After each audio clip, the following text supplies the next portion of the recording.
Hello, everyone. My name is Wandi.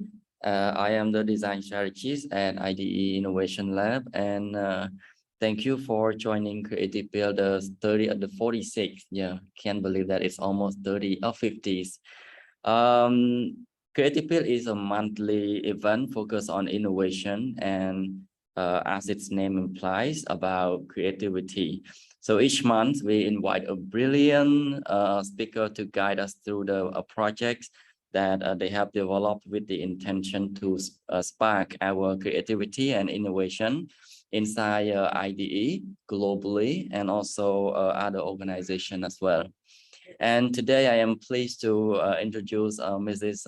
Eng Chandy, the Executive Director at Gender and Development for Cambodia, in short, GADC, to share you the topic Feminist Action Research. Yeah. Mrs. Chandy has managed on leadership, campaigns, publications, conduct research on women's issues and gender equality, fundraising and public forum to raise awareness on gender equality issues, lobbies, national level legislators and policymakers to incorporate gender principles into new and existing laws and policies, and provide training on gender and feminism on to diverse people. This is great. It sounds like very, very big and relevant topics for today's wicked problems, right? Oh, sorry. Already did the introductions. You will know Mrs. Chandy more through her presentation today. Thank you, Bong Chandy. So I will give the screen sharing session, permission to you. And you can start. Yeah. Thank you so much, Vandi and Chumrip Su, and hello everyone who is joining today. As we have like friends from other part of Cambodia and also other parts of the world, the presentation is going to be in English. I hope that my English pronunciation is good enough and you can catch up with every word. So in case you cannot understand anything or cannot understand any words, please don't hesitate to raise your hand or put in the chat so that I can understand later. I can answer your question later. Let me share the screen.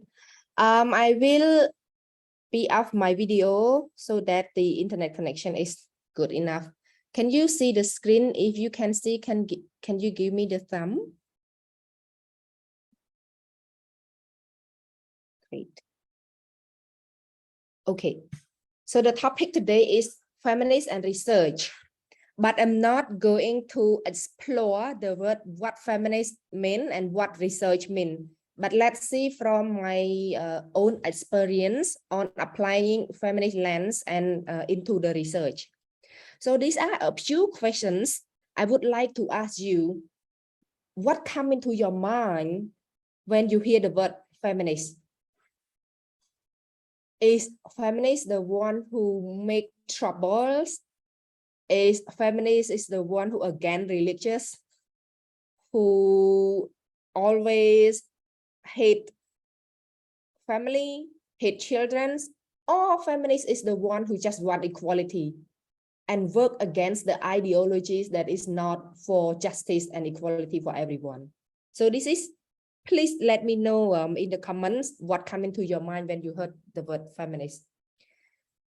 Second is the word research. What does research mean to you? Why do we do the research? Is it for your academic? Is it for your work as a consultant, as a researcher? Or is it just for the high level people using? The word research is for only academic. And who do the research? Why did you or other people do the research? Where will the research go? So after you finish your research, where will it go? Or where will it be placed? Who will read the research result? And what did you do to other researchers do with the people they interview for their data? I hope there are some answer in your mind. That's good night. So to me, when I do research, starting from when I finished my graduate study of international human rights, I believe that I kind of like get into the world of the research and the researcher and feel like, hey, there are so many research that do not really inform the change for equality in this world. Somehow other people even put the word gender balance or gender sensitive into their research. But does it mean it will bring change to the life of people? And then I come back to Cambodia and look at all the data, the research that available in Cambodia. I know that some of you are now also doing the research in Cambodia, focusing on the change, this and that policy, or even in the level of your work regarding technology, political, environmental, or even business, but hardly find relevant data or relevant document regarding Cambodia context of Cambodia work. Not to mention about gender and segregation data. So why it hard like this? It is because most of the researchers that do the research in Cambodia are using traditional method or even focus on the political context, but not putting gender lens or feminist lens into their research. So to me, I got a chance to work and to know a few organizations that working in Cambodia as well as do research in Cambodia using the feminist research framework. So I adopt the feminist research framework into my research that focusing on the 4 lens here, if you can see. The first one is the research that build feminist knowledge of women's life. So what does it mean when we use the word build feminist knowledge of women's life? So as long as the research that draw out individual and collective knowledge to generate new understanding in relation to the experiences of those who identify as women or are identified as women. So yeah, anyone that identify as women or are identified as women can fall into this category. And how the ideas of gender and gender identity are formed and not harmful and positive impacts of gender-based stereotypes, and how the power is gender and how it operates and affects individual and community. The last point of this feminist lens is the experiences of women in all their diversity and the impacts of intersectional identities on women's life. So normally when we do the research, when we do on women's, we only focusing on women in this group or women in that group, but we did not really put much attention of the diversity and intersectionality. So the title gonna be like women in politics, but then we only talk about straight person, not even about lesbian, about women that has different that is not identified as women from birth, or women with disability, indigenous women living with HIV/AIDS. So those kind of intersectionality have to be put into the element of feminist research framework. The second is the collaborations. So the feminist research framework have to be committed to the ethical collaborations. We follow the transparent process to ensure ethical engagement with our research partner and interrogate the multiple power dynamic of the research relations. So when we talk about the multiple power dynamic of the research relation, it means that when we do the research, we have to see what is the power between us as a researcher and the participant, the power between participant and participant, the power between the organization with the participant in that, the power between the participant and their community, so that we can analyze those power and see whether the data that we get is collaborations, is it accountable, is it really relevant to what we are doing. The third elements of the feminist research framework is, we can see, accountable for how our research is conducted. So how accountable it is grounded in the commitment to do no harm, whether your research will do harm for others or not. It is prioritize ethical approach. Did you go and do the research with the consent form? Did you ask people when you interview them, or even do the focus group discussions, or even get the data from them? Do you have like that consent form that mention about objective of your research and anything? And is the methodology and use a broad range of family participatory research has been done? Did you ask a question about the value we bring as a researcher? Did you tell them about the benefits of their joining? And the last element of the research framework is transform. So as the previous question I asked, where will your research go after you finish the research? Is it in the shell at the library, or is it provided to the donor, or is it given to your clients because they just want it? Did you see the research, your research can make change or can make any transformative? So any family research framework need to be draw out the individual accountabilities and make the transformations. We just want to make sure that our research can change for individual, can change our organization, can change within the feminist movement, can change for society, can change for our program, and can change for our ideas about knowledge production and research method. So these are the change that we want to see. As one of the example, I just gone through from the previous research that we made in one part of the other world in South Asia, in India. One of the men organizations that led by men, they did the research and used family research framework, and then they came up with the recommendation calling men movement on gender equality. And then we questioned the word men movement. Is it coming from the research result, or is it coming from the ideas of one researcher? What does it mean, a men's movement for gender equality? Does men really create the different movement, or men just join the feminist movement by creating the movement of themselves and joining it as and call it as a feminist movement, or they even call it men movement itself? So this is the question that come up from the research result, that we do not have some kind of like sustainable transformation that can create some kind of like confusion. The next things, when we already understand about the family research framework, we have to see whether your research really identify the type of risk that might arise.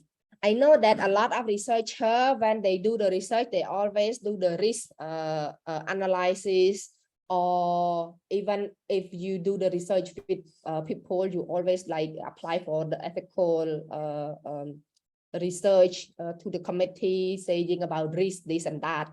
But a few things regarding the risk that might arise during our research in the feminist research framework is, the first one is physical risk to participant. The physical risk to participant here, for example, like if you are collecting data on gender norms and question exposed to women to risk of violence from her intimate partners or not.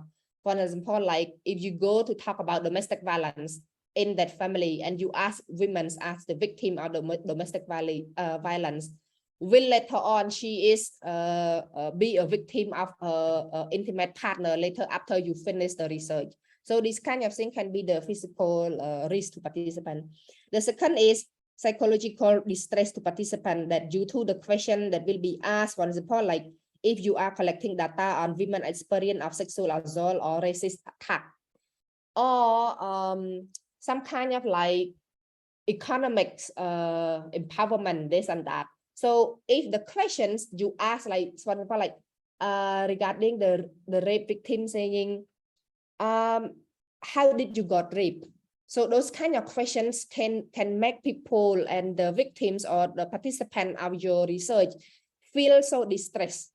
because of this kind of question. Or about economic, let me give the example that Vandi also is joining. Like if you ask a woman like how much you made a day or how much you earn compared to your husband, and then it can make her feel like she is useless to the families and feel that she is less important because her economic power. The third risk is the miss an individual sense of personal worth. Like I mentioned earlier, for example, like if you are collecting data on economic decision making and control within intimate partnership. The fourth is political or legal, economic or cultural risk to the participant due to the topic of research or the context in which the research is taking place. For example, like if you are collecting data on women participation in black market economic activities like that. Another one is harm when the results are released. So, for example, like if you are collecting data on patriarchal practice in the particular community, like in one community, after you release the data and you found out that men are using so much power and they are not a good leader, so women should stop voting for men or something like that. So it can create like harmful in the community. The other one is deception of the participant, like concealment or covert observation. For example, like telling your participant that your research is about family relationship when it is actually about domestic violence. So this kind of objective of your research is not true when you tell to the participant, and the data that you are using is for the other way of the objective of your research. The other thing is the research methodology that fails to take due care to consider the recruitment of participant issue of consent or to protect the confidentiality, privacy, or data of the participant. For the example, like if you are collecting information about sexual and reproductive health and rights through interview or survey that do not manage the data sexually. The last one is research team that fails to consider the cultural context or power dynamic of external researcher, for example, like commencing research without negotiating or considering community cultural dynamic. So this is very important for you when you do the research, that you have to identify the risks that might arise to the community or to the participant or to the results that you are going to conduct. Anyway, when we do the research, it's not only do the risk assessment for the participant or the interviewee, but also to you as a researcher or to your team as the researcher as well. So there are some risks that might arise. The first one is being arrested, for example, like for carrying data on practice that are illegal. Getting injured, for example, like by conducting a study in the community that are considered to be high risk destinations, or feeling pressure of time and logistics. I think a lot of you experience this as a researcher, that you feel pressure of time and logistics, like you are chasing the time as a student. You have to like interview and finish in the time frame. As the consultant or freelance, you have to chase the timeline that your client have to put for you. So you schedule too many interviews in a single day that make you kind of like frustrated somehow, lost energy, and feel that you are not motivated. So the data that you get will not be effective as your expectations. And the last one, you can like leave you at risk of conducting poor interview because that the feeling of the pressure of time and the logistics. I don't know how many of you used to experience this, but I used to experience it before when I joined the research team that only work for the clients deadline and forgot to take care of themselves and forgot about the pressure of the poor interviews that they do. Another thing is whether your research is inclusive, fair, and equitable step to recruit participants. That I normally, that I used to ask you before, like when you do about the women's, is that the women in the diverse group, or even you are doing it with the technology or engineer, this and that, with whether you cover the other privileged and underprivileged group. So the participant can be recruited in the target or the random manner. Like, so there are two questions here. Does your study need participants from an already known group?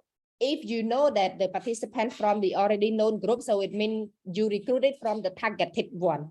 It's the targeted manner.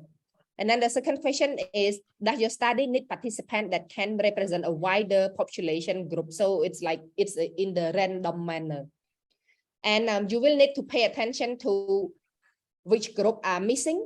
When I say, if you do with men or women's or LGBTQI group, indigenous, people with disability, or even underprivileged or privileged group, this company A or company B, one owned by local people, the other owned by international companies, something like that.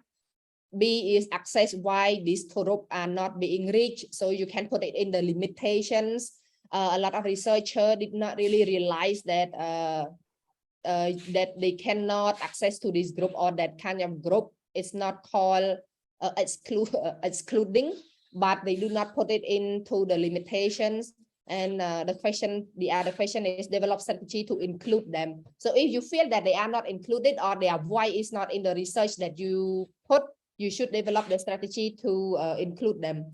So there are like some questions that you can ask when you develop the strategy to include the people, the other people. Like somehow you can ask like, how will you make it clear what participants and are being thought, especially when you when the topic. Sorry, is there a questions? Okay. Okay. So how will you make it clear what participant that you want, especially in the topic that's sensitive? Will you need to translate? So this is also important for doing the interview with the foreigner. Somehow, when the translation is not that right, so you have to make sure that the translation is good enough. Will you need to use a safe name? How can participants obtain more information and be allowed to make the informed decisions? How will you make sure that your recruitment information reach marginalized group? How will the potential participant be confidentially screened? How will you make sure that you are not rejecting participants due to the logistic difficult? So this also happens a lot, especially people with disability are not included in the research because the logistic that you prepare is not friendly for them. Or the logistic that you prepare or the venue that you prepare discriminate this kind of religious or that kind of religious. For example, like you do the research about building, but then the venue that you conduct the research is in the pagoda, while the other Muslim people or Catholic people cannot join. So you have to be cautious about this. And how will you avoid potential conflict of the interest with the participant who will be present at the interview? Will the interview be the private space with the study venue or site accessible for people with disability? Will the study venue safe enough for participants to access? Will the expense by the participant be reimbursed? Or will participant require childcare to be provided? So then I go to the next one. We'll go to this reimbursement for participant. We did the research. We have to avoid any conflict of interest or providing like some kind of incentive to secure the consent of interviewee or participant or our sample. But it does not limit to the reimbursement to any travel expense. When you traveling to that place, like how will the interviewee join or travel to this place? How much you should reimburse for that? And if you interview people with like small children and you want them to focus, you have to hire a childcare or even you give the small budget for them to hire a childcare there or nanny or neighbor to look after the children during that time. So this kind of reimbursement need to be identified so that you can focus on the research and the data during the interview with your sample. During it's kind of something like this. So the reimbursement here refer to something that is not for incentive to secure the consent of interview, but something that you have to pay back for the appreciations, the times that they put for you, but not the money that they spend, like the traveling, the childcare, the food, or something lost the benefits of joining the research with you. And here, did you have all of this form? So in the research, family research framework, we always have consent form or informed consent written in the local language. In the English language, adding if the client or interviewer is the foreigner, complaint on research and its conducts, anonymity and confidentiality of participant involvement and data collection, ensuring privacy for research participants, safely securing data, ethical and safety incident, like conflict of interest, research misconduct, the safety and confidentiality of participant, researcher is put in at the direct risk as the result of the research. Later on, I would like to hear from participants about these kind of things, like how difficult it is for you as a student, as a researcher, as a consultant, or as the NGO worker on doing this kind of form, whether you have a template or is it required from school, from the department, or from the client, or from research institute in your country. And then designing research self-care. So I know that normally if you do in the team of the research, the logistic team will prepare that self-care for you.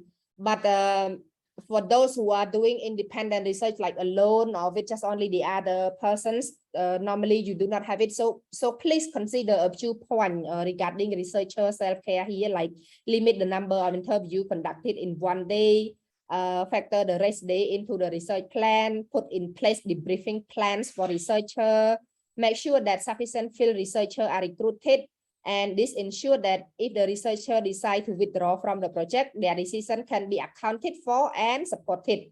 And make sure that the support is available to all researchers and throughout the research, including support for local researchers and support after the fieldwork has concluded.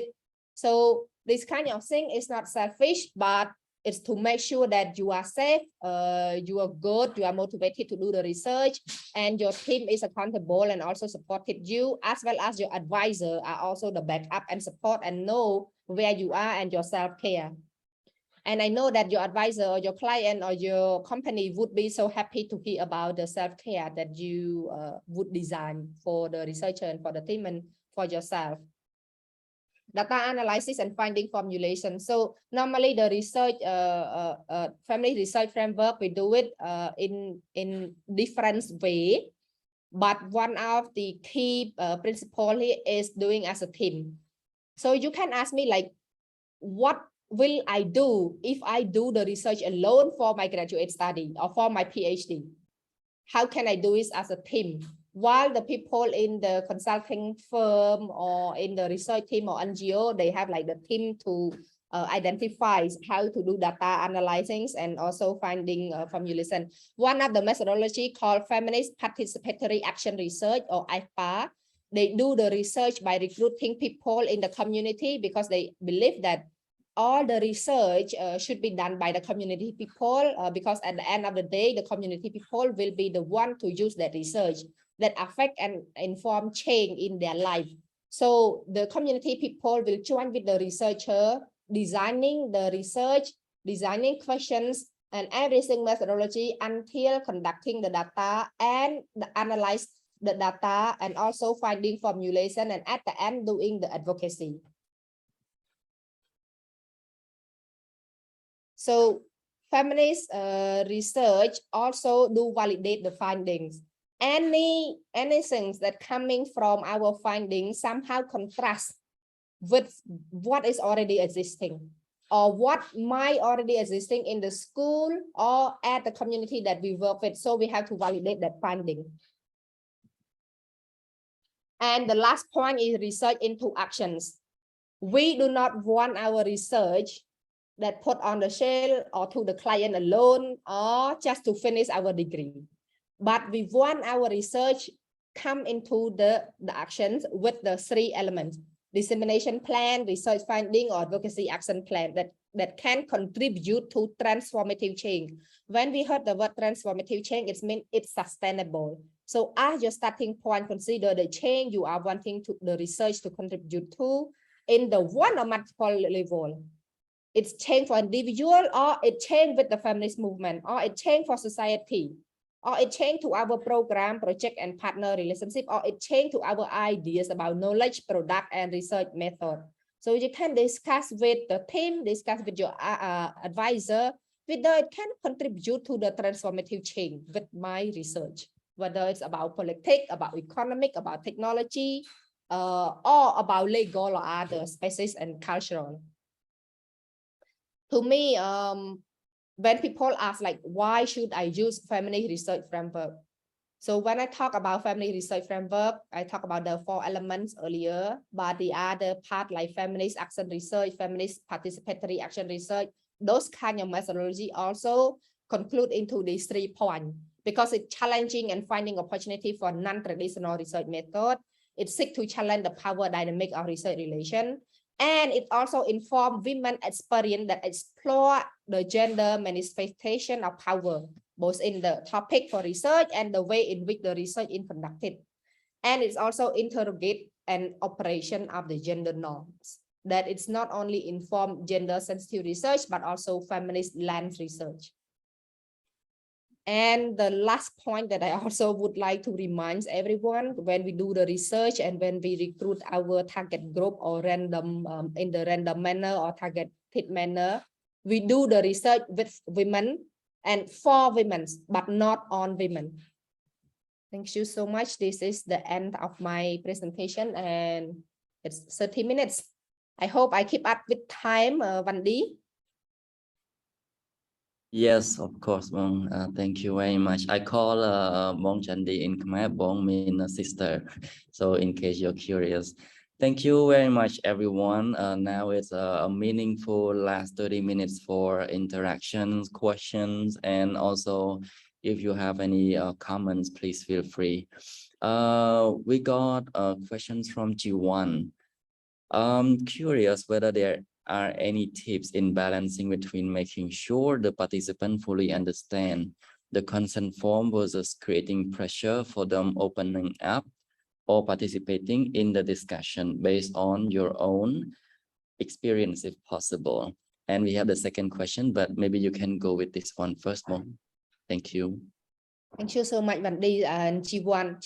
The question is very commonly asked by the feminist research group when they join the first time. And I know that a lot of other researchers who do not have like gender sensitive or feminist lens normally did not realize this. So congratulations, G1, you really like in the up level of gender sensitivity as a researcher one.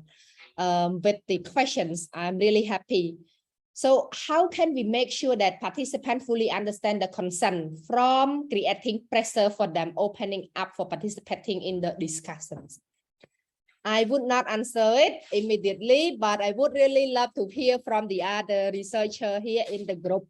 Can you share your perspective? Like normally when you do the research and you provided the consent form, and then it can like creating pressure for them to open in the discussion or telling you about their experience, this and that. How will you do it?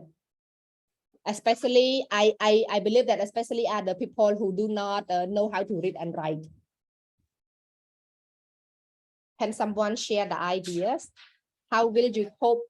How will you cope with that kind of pressure?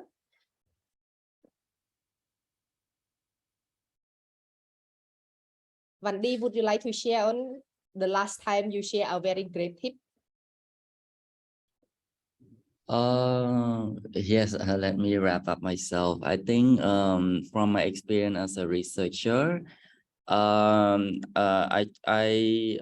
understand that Cambodian people, especially at the rural area, they are very afraid of signing something or like making the consent seem so serious. Even actually the research topic is very simple, like sanitation, for example. So to make them feel comfortable is to like, I think to ask their permission if they would like to sign, and if not, verbal consent is fine, and just make it simple, the explanation, because sometimes our academic verbal communication makes them like they don't even understand what we mean. Yeah, this is just some tips from me. We can hear from other people if you have any other, and before we go to the next questions. Yeah. Thank Or you. maybe you can add on to that, Bong. Oh, Jennifer raised the hand. Yes, please, Sure. Jennifer. Yeah, thank you so much for this great presentation. It's been really hard in my experience too to strike that balance, but one thing that definitely helps is, as Andy was mentioning, the verbal consent, so that you take away that pressure from needing to sign anything, of giving people contact information for someone from the study, and also the information that you're telling them in the informed consent, so that they have that to look at later, or to ask someone else who is literate, or contact information. And then having check-in points during the research itself. So training your data collectors to sort of sense if someone is uncomfortable, and asking them if they want to continue with the conversation or not. Those are some tactics that can help in my experience. Thank you so much, Jennifer. This is a very great tip. I also use it too. Let's hear from one more, maybe Jiwon.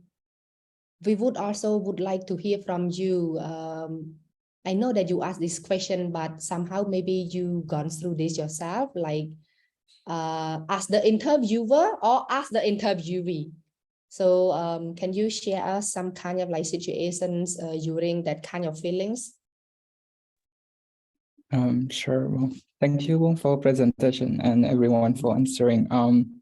To me, my last project was with garment factory workers, and we were interviewing a lot of women, and yeah, me positioning myself in the women's space. Also, I'm trying to be humble, and trying not to take their place, and trying to make sure what you have presented today is like all consider all the aspect, like pre-post research has no negative impact on their life economically, psychologically, any way possible. But it just when you are a man and interviewing them, especially in the in-depth interview, it just hard for them. To me, what I found out is my colleague, it's better for her to interview them for the in-depth interview, and I'm just like assisting her or taking note instead of me one-on-one interviewing them. And yeah, I agree with academic language we put in the consent form. In my experience, is better to explain them. And the reason I asked the question, because we have so many points in the consent form, and just like how to make sure we explain them everything. And because sometimes when we explain them everything, they just got scared and like, oh no, this is gonna be in the report and they're gonna be published. And most of the time we only allocate like 5 minutes for it. So I would say next time, if I had a chance, I would add more time to that, like maybe 10 or 15 minutes just to chat and talk about the consent, rather than just like, okay, let's just get into the interviews. So yeah, that's all I have. Thank you so much, Jiwon, for sharing. This kind of situation normally happen, and I'm glad that you found out we should really allocate enough time for explaining about the consent form, and make sure that the academic words that we put in the consent form can be translated into a simple language when we interview people. Because as I mentioned, we are not like working this on women, but with and for them. So it is very important as long as our participant understands what's happening and in the consent, so that they can feel relaxed. Somehow when they feel pressure, you can see that. And there is another there is another training called how to not create pressure for your interviewee. So I hope that next time when Vandi created this kind of like dialogue, can have the kind expert on how to not create pressure for the interviewee, sharings on that, because it is another level. But I love to hear the different kind of method, and I'm doing all of that kind, Jiwon, giving time for the consent, making sure that the consent form is translated into Khmer language. When I talk about Khmer language, it does not mean directly translated from English, but making sure that the consent form is made in Khmer language first, then translate into English later. And it's normally the other way around. A lot of researchers in Cambodia who do research focusing on the academic a lot, and the research in Cambodia normally coming from the English language to Khmer language later. So it is important to make sure that what is the final destination of your research? Is it for policy reform? Is it for community? Is it for change? Who will read that research more? So making sure that your research can reach the audience, this kind of thing also can make the consent form feel more inclusive. If you make it in Khmer language first and translate into English later, it will make more sense. Okay. Yeah, Sarai also mentioned about relationship, it's paramount. Would you like to clarify a bit about this, Sarai? And Sarai, maybe you can also after this mention your question as well. Thank you. Oh, sorry, it's Jennifer. Yeah, I would like to hear from Sarai a bit about the relationship is paramount. What does it mean? Yes, so there should be ample amount of time to build relationship before research even begins. If there is no sense of trust and individuals just are going in and asking questions and presenting forms of consent, that research is already tainted by a power dynamic.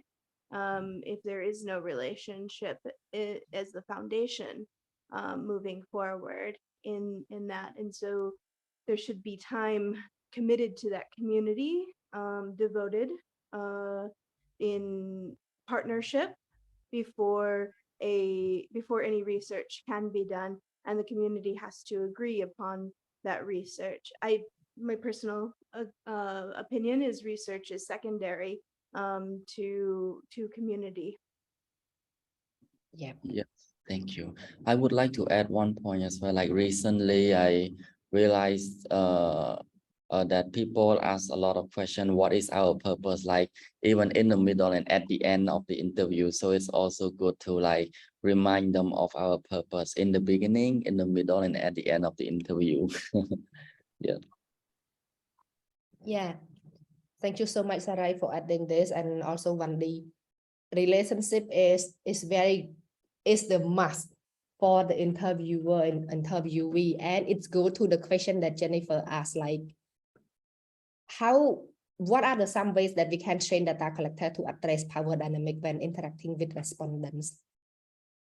So when we work with respondent, of course, if you are a foreigner going to the research fields, you need assisting, like people there to translate, or the community people there to guide you what are the cultural barriers, this and that, so that you can make sure you understand it. But in somehow, how can we make sure that data collector can address that power dynamic? To me, the methodology that I do is keep practicing, and it's in the different language. One of the example here, we just finished one of the research called Women Leadership Pathway to Political Leadership. And we interview women political leaders from 4 countries in Solomon Island, Cambodia, Myanmar, and Fiji. And all the researchers have to come into one place and study about how we can interact with respondents without putting pressure, and also not to and how to balance the power in that. And in different levels, we found out there are so many types of the women political leaders. So we identify in the beginning what type of the character of that women political leaders, and we identify like almost 20 types. And in the way of doing interview it in the like focus group discussion, or interview it as the individual. And then we come out that doing it as a focus group discussion is not good for the women political leaders, because when we talk about political, they might have different ideas regarding what political look like and political parties. So in order to reduce risk, we do it all in-depth interview. But the way that we do in-depth interview, somehow women political leaders have more power than the researcher, and in some point the researcher have more power than the political women leader if the political women leader is young. So we learned about this, and we, Jennifer, we did a lot of interactions during that time as the role play. So we take turn in the community, in our space, we take turn and interview the question. We review the question from up and down again and again for 3 to 4 times each. I know we spend a lot of time, but we can secure that this kind of question, if we ask with this kind of tone or with this kind of question translated like this, will it affect the power dynamic into the circle of the researcher? So practice, keep practice before going to field, to the real way, also can help us reduce the pressure of power dynamic when interacting with respondents. Another thing is making sure that the data collector understand about the cultural barrier in that community or in the space. So when they can identify the cultural or the power barrier, then they can kind of like creating trust, like Sarai mentioned, creating trust, creating relationship from the beginning, in the middle, and at the end. So the power here, the power dynamic here, play very important role for us to checking balance with the respondent and the researcher. So to me, there are 2 things here to do: keep practicing in the beginning, and also building trust before, during, and after the interview. And I would love to hear from other, if you have any other things to adding for this. The question 1 and question 2 really relevant to each other and really focus on the power dynamics here.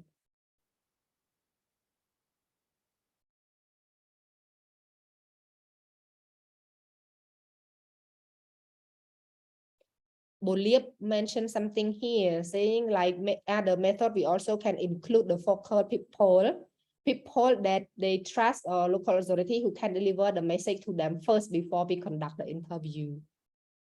Yes, this is for the other level that we work with the grassroots level.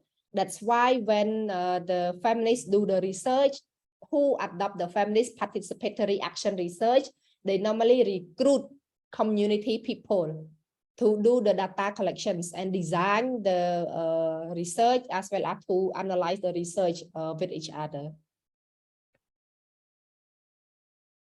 Okay, because time is almost up, we have also another questions here, and I also thank to Fatima for seconds the voice from Sarai. The research is secondary to community. It's often feel really instructive when we swoop into the research without building the relationship in the long term. Okay, and Rachana, Rachana asked that in the case that women might feel pressure to talk due to their spouse and family, how should we navigate the situation as researcher or as the interviewer?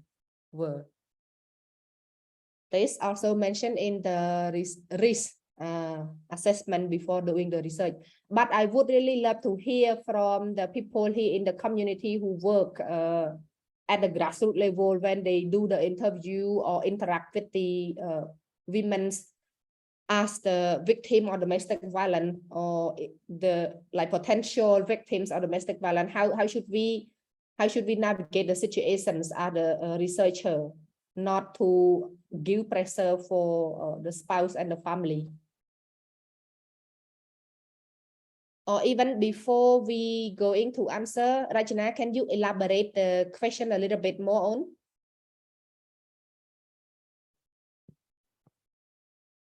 Hello, Bong. Yeah.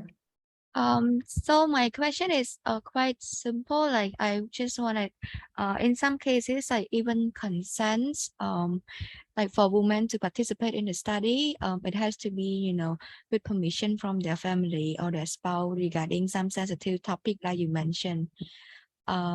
So in that case, like I wonder, like our role as a researcher or interviewer, like how should we navigate the situation, like without fitting into the narrative of the patriarchy so much?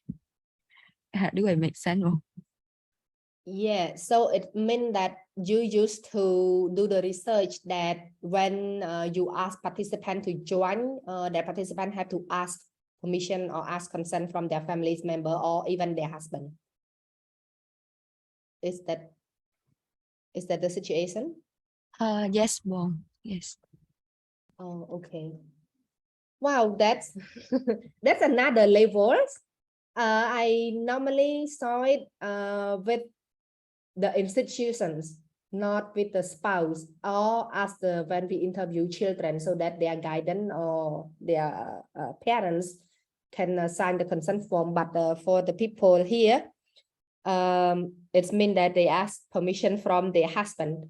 Anyone else here used to meet these kind of situations that our participant or our respondent have to ask permission from their partners or their family's member, not in the position of children or the people with mental disability, but just the normal people? Have you ever encountered this kind of situation?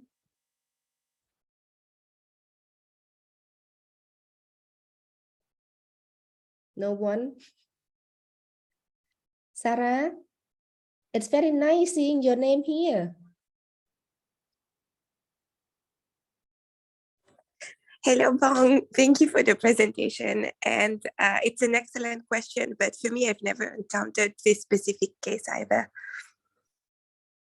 Yeah, in those cases, but I remember one time, Sarah, I used to interview people like same-sex couples that her parents does not allow her to marry the partner that she wants. And then I interview her, but her parents need to read like those consent form, this and that. And I feel that it is very insecure. So the way that I do it, I have to make sure that I do not add risk to the participant or to the respondent. And I talk with the local authority first, like our friends here used to mentions that we need to talk with the local authority, like Bolip mentions that we can deliver the message to them through the local authority or people that they trust. So that I play around with that, working with the local authority or people that they trust to talk with the family's member about this kind of research. And somehow in the other form of doing the research, if the people does not have mental disability or is not children's, there is no need to ask consent from their family's member. So I only approach to our respondent, making sure that the respondents understanding what's happening in the research. And then we discuss during the research in the beginning, saying like, if their parents or their spouse know about this, how can we do this and that? So we develop the template of kind of like security or safety for participants after, and the participant can withdraw any times. I kind of like do not have exclusive navigate or method for dealing this kind of situation, Rajana, but I hope that our friends here can add in, and if I have like more method on this, I can share to you later.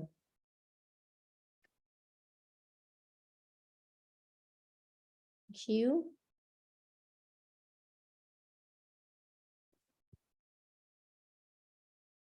Okay. Is there any questions or anyone would like to share the experiences?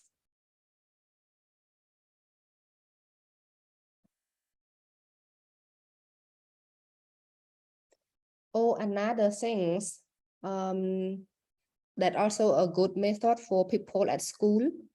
Normally when we do the research for only when we do the research for our study, we also want to make some transformative change, but the limitation is very small for us as the graduate student, like master degree, but it's bigger for the PhD student. However, we normally do it alone in the academic paper that we are going to publish. So you also can choose the co-researcher. In the research, this kind of method also exists at school, that you can talk with your advisor.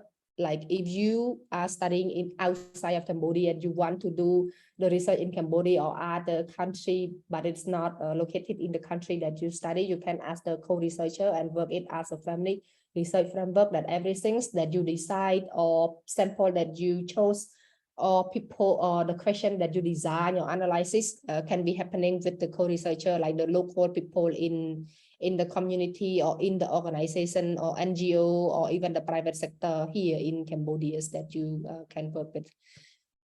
I'm assisting a few students who study outside, like in Melbourne or in Sydney and also in the US, to do their research regarding women reproductive health media or even the indigenous people as a co-researcher and adding in, so that they can use the family research framework, that everything have to be commonly discussed, accountable, and check transparency, and see what is the transformative that they can make from the result of their research. Yes, just want to adding and hope it help with the student at school right now. Yes, thank you very much, Bong Chandy. I feel very privileged working with Bong Chandy on recent projects, father engagement in quality childcare, and I got the training. That's why I see that this is very important to not only research, but when designing a solution for even men and women, like feminist lens is very important putting into the research. And it always happens, like creating more barriers for women or helping them, or even like for men themselves. Like I mentioned earlier that GADC also provide training on gender and feminism to diverse people. If you think that it can help or add more value to your research or your work, please feel free to contact GADC or Bong Chandy directly. And we will also share the presentation and video recording so that you can rewatch or share it with your network later on. Do you have anything to like say for the last minute, Bong Chandy? Thank you so much, Vandi, and thank you so much, everyone, for your great participation today. I actually learned new things from your question and from your sharing, and also it's a great time for refreshing and reminding me of the family research method, because somehow when we do the research, we normally chase the deadline, and some other part is fulfill the needs of our funders or our clients by forgetting those kind of principles that we should do. So it's a refreshing that we should do every times.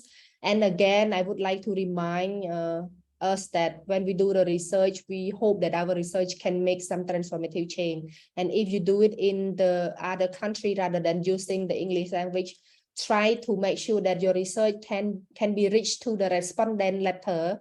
So using the local language is very important. You design everything in English, but then you should translate it into Khmer language. So when you do the interview or data collections, you can use your own local language and ask the respondent. So you can make it fair, equitable, and inclusive to the respondent. At the end of the day, you will feel good if you try this. You will feel good if your research summarize can be read by the respondent that you interview before or previous time. Thank you so much, everyone. This is a great pleasure for me for joining the test today. Yes, thank you very much, Eng Chandy. It's very meaningful to get your clarification checklist and also good practices and the interactions and comments from everyone. Next creative pill is in September, and we will have more like creative pill innovation pills for you to apply into your work and organization. Have a great day, everyone. See you.